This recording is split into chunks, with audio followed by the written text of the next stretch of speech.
It was just before the Passover festival. Jesus knew that the hour had come for him to leave this world and go to the Father.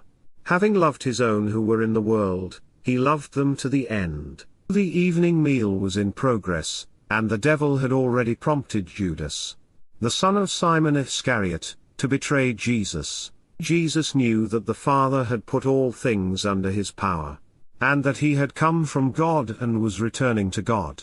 So he got up from the meal, took off his outer clothing, and wrapped a towel around his waist. After that, he poured water into a basin, and began to wash his disciples' feet, drying them with the towel that was wrapped around him. He came to Simon Peter, who said to him, "Lord, are you going to wash my feet?" Jesus replied, "You do not realize now what I am doing, but later you will understand." "No," said Peter, "you shall never wash my feet." Jesus answered, "Unless I wash you, you have no part with me." "Then, Lord," Simon Peter replied, "not just my feet, but my hands and my head as well." Jesus answered, "Those who have had a bath need only to wash their feet. Their whole body is clean. And you are clean, though not every one of you." For he knew who was going to betray him. And that was why he said not every one was clean. When he had finished washing their feet, he put on his clothes and returned to his place. "Do you understand what I have done for you?"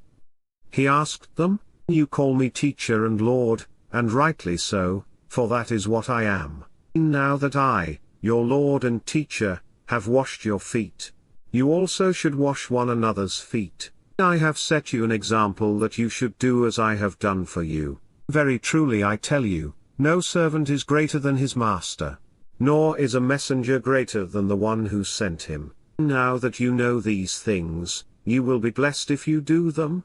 I am not referring to all of you, I know those I have chosen. But this is to fulfill this passage of Scripture: he who shared my bread has turned against me. I am telling you now before it happens, so that when it does happen, you will believe that I am who I am. Very truly I tell you, whoever accepts anyone I send, accepts me, and whoever accepts me accepts the one who sent me." After he had said this, Jesus was troubled in spirit and testified, "Very truly, I tell you, one of you is going to betray me." His disciples stared at one another, at a loss to know which of them he meant. One of them, the disciple whom Jesus loved, was reclining next to him. Simon Peter motioned to this disciple and said, "Ask him which one he means." Leaning back against Jesus, he asked him, "Lord, who is it?" Jesus answered, "It is the one to whom I will give this piece of bread, when I have dipped it in the dish." Then, dipping the piece of bread, he gave it to Judas, the son of Simon Iscariot. As soon as Judas took the bread, Satan entered into him. So Jesus told him, "What you are about to do, do quickly." But no one at the meal understood why Jesus said this to him, since Judas had charge of the money. Some thought Jesus was telling him to buy what was needed for the festival, or to give something to the poor. As soon as Judas had taken the bread, he went out. And it was night. When he was gone, Jesus said, "Now the Son of Man is glorified and God is glorified in him. If God is glorified in him, God will glorify the Son in himself, and will glorify him at once. My children, I will be with you only a little longer. You will look for me, and just as I told the Jews, so I tell you now, where I am going, you cannot come. A new command I give you: love one another.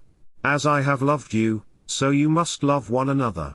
By this everyone will know that you are my disciples, if you love one another." Simon Peter asked him, "Lord, where are you going?"